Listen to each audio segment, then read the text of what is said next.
జనార్దన్ గారు నమస్తే. నమస్తే అండి. నిన్న నిజామాబాద్ లో సీఎం రేవంత్ రెడ్డి మాట్లాడిన మాటలు మీరు వినే ఉంటారు. హ్మ్. 70,000కి ఒక్కరు తక్కువైనా కానీ తను తల తీసుకొని పక్కకు పెడతా అనే మాటలు మాట్లాడిండు. హ్మ్. ఎట్లా చూస్తున్నారు అసలు? నిజంగానే ఇచ్చిరా? మళ్ళా మీరు ధర్నా చౌక్ లో ధర్నాలు ఎందుకు చేస్తా ఉన్నారు? ఏం చెప్తారు? రేవంత్ రెడ్డి తలకాయ అనేటటువంటి దాని పనికిరాంది. ఆయన నరుక్కున్నా, దాన్ని తీసేసుకున్నా తెలంగాణ సమాజానికి వచ్చేది లేదు, ఒరిగేది లేదు. దాంతోటి ఏం పోయేది లేదు. ఉమ్, ఆయన తలకాయలు నరుక్కోవద్దు, ఏం చేయొద్దు. ఆయన ఎట్లాగా చేసేది కటిక పని రేవంత్ రెడ్డి. ఉమ్, మేమేమంటున్నాం అంటే, నువ్వు అవన్నీ చేయడం కన్నా ఒక వైట్ పేపర్ రిలీజ్ చేయొచ్చు కదా. ఏ రోజు నోటిఫికేషన్ ఇచ్చినావు, ఏ రోజు ఎగ్జామ్ పెట్టినావు, ఎన్ని ఖాళీలు ఉన్నాయి, ఎన్ని ఖాళీలు నింపినావు అనేటటువంటిది ఆయన ఒక వైట్ పేపర్ రిలీజ్ చేస్తే మంచిది అంటున్నాం. ఉమ్, ఉమ్, అంతకు మించి ఆయన ఏం చేయొద్దు. తలకాయలు నరుక్కోవడాలు, గిరుక్కోవడాలు, ఇంకేదో ఆయన ఏం చేసుకోవద్దు అని చెప్తున్నాం. ఉమ్, ఉమ్, వైట్ పేపర్ రిలీజ్ చేయాలి.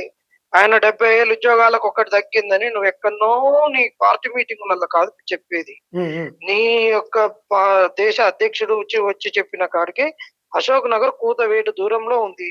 ఉమ్, పంచాయతీ నిరుద్యోగులకు నీకు ఎక్కడ మీటింగ్లలో చెప్తే ఏమొస్తుంది? అశోక్ నగర్ వచ్చి చెప్పు ఆ స్టేట్మెంట్. ఉమ్, ఉమ్, ఈడ చెప్పకుండా ఇంకా నువ్వు ఎక్కడనో ఎందుకు మాట్లాడేది? అది రేవంత్ రెడ్డి. ఇప్పుడు ఏడ సమస్య ఉందో వాడ మాట్లాడాలి కానీ వేరే దగ్గర మాట్లాడి చేసి దీనివల్ల ఏమవుతుంది తెలుసా? ఉమ్, నిరుద్యోగులు చనిపోతారు ఈయన మాట్లాడటం వల్ల. ఇప్పుడు ఉమ్, ఉమ్, అక్కడ జనరల్ పీపుల్ వస్తారు, వాళ్ళకి తెలియదు. ఉమ్, ఇప్పుడు ఉమ్, నువ్వు గత ప్రభుత్వంలో ఏ అయితే లిటిగేషన్స్ ఉన్నాయో ఆ ఉద్యోగాలనే ఇచ్చినవు. ఉమ్, ఉమ్, ఇప్పుడు ఏమనుకుంటారు? పల్లెటూర్లలో ఒక్క ఊర్లో ఉద్యోగం వచ్చింది అనుకో, ఒక మండలంలో ఒక్కనికి వస్తే ఉమ్, కనీసం చుట్టుపక్కల 10-20 పల్లెలకు పాకుద్ది. ఉమ్, ఉమ్, నువ్వు ఇలా తప్పుడు సమాచారం ఇచ్చినప్పుడు ఆ చదువుకునేటటువంటి పిల్లలు ఎవరైతుర్రో ఉమ్, ఉమ్, వాళ్ళు అప్పులు తెచ్చి తల్లిదండ్రులను ఇబ్బంది పెట్టుకుంటూ, అరే వద్దురా ఉద్యోగాలు రావురా, గవర్నమెంట్ ఉద్యోగాలు వద్దురా మనకని చెప్తున్నా ఉమ్, ఉమ్, వినిపించుకోకుండా ఏదో మేము ఖచ్చితంగా కొట్టుకుంటాం అనే ఒక వాళ్ళు బాధతోటి వాళ్ళు చదువుకుంటున్నప్పుడు ఉమ్, ఏమవుతుందంటే ఈయన ఇట్లా చెప్పినప్పుడు ఏమైతేనే అమ్మ పక్క ఊర్లో గానికి ఉద్యోగం వచ్చింది, ఈయనకి ఉద్యోగం వచ్చింది, నీకెందుకు రావట్లేదు రా భయ్ ఉమ్, ఉద్యోగము? ఉమ్, ఎన్ని రోజులు అయింది నువ్వు చదువుతున్నావు? ఆ రేవంత్ రెడ్డి 70,000 లక్ష 2 లక్షల ఉద్యోగాలు ఇచ్చిందన్నాక ఉమ్, అని పిల్లలు అంటారు. పిల్లలు ఏమవుతారు? ప్రెజర్ అవుతారు, ప్రెజర్ అయి చనిపోతుర్రు. ఉమ్, అట్లనే కదా నిన్న కుమారస్వామి అనేటువంటి విద్యార్థి చనిపోయింది.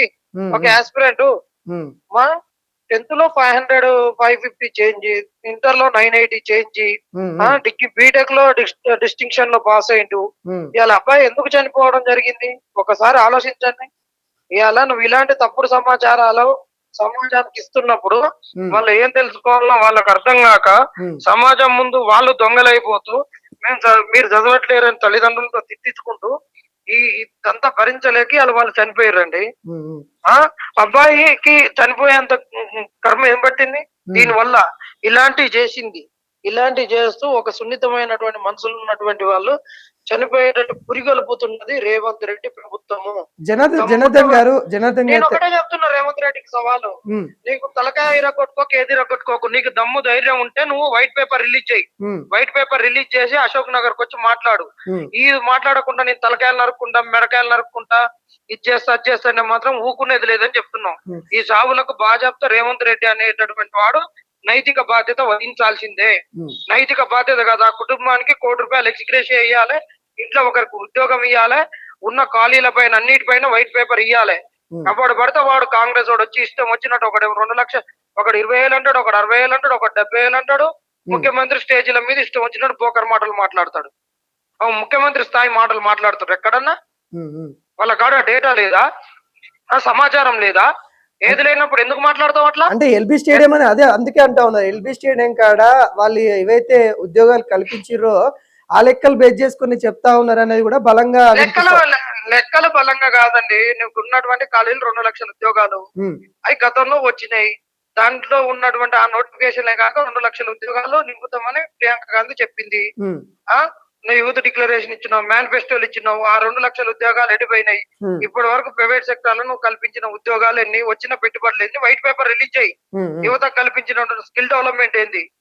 తెలంగాణలో యువతను నిరుద్యోగ తగ్గించడానికి నువ్వు చేస్తున్నటువంటి మెజర్స్ ఏంటి? వాటి గురించి చెప్పు. ఇలా ఒకవైపు ఉద్యోగాలు రావు, ఒకవైపు డబుల్ పీజీలు చేసుకునేటోళ్ళకి హాస్టల్ ఇవ్వవు. 27 ఏళ్లకు హాస్టల్, 28 ఏళ్లకు హాస్టల్ బంద్ అని నువ్వు ఉస్మాన్ యూనివర్సిటీలో పెడతావు. ఫీజు రియంబర్స్మెంట్ ఇవ్వవు, ఏది ఇవ్వవు. ఊబర్ జొమాటోలు కొట్టుకుంటుంటే వాళ్ళ మీద దాడులు జరుగుతాయి. ఏం చేస్తున్నారు వీళ్ళు? ఓకే. ఓకే. పనికి వల్ల ముఖ్యమంత్రి కాకుండా పనికొచ్చే ముఖ్యమంత్రి. ఓకే. రైట్ జనార్దన్ గారు. Thank you.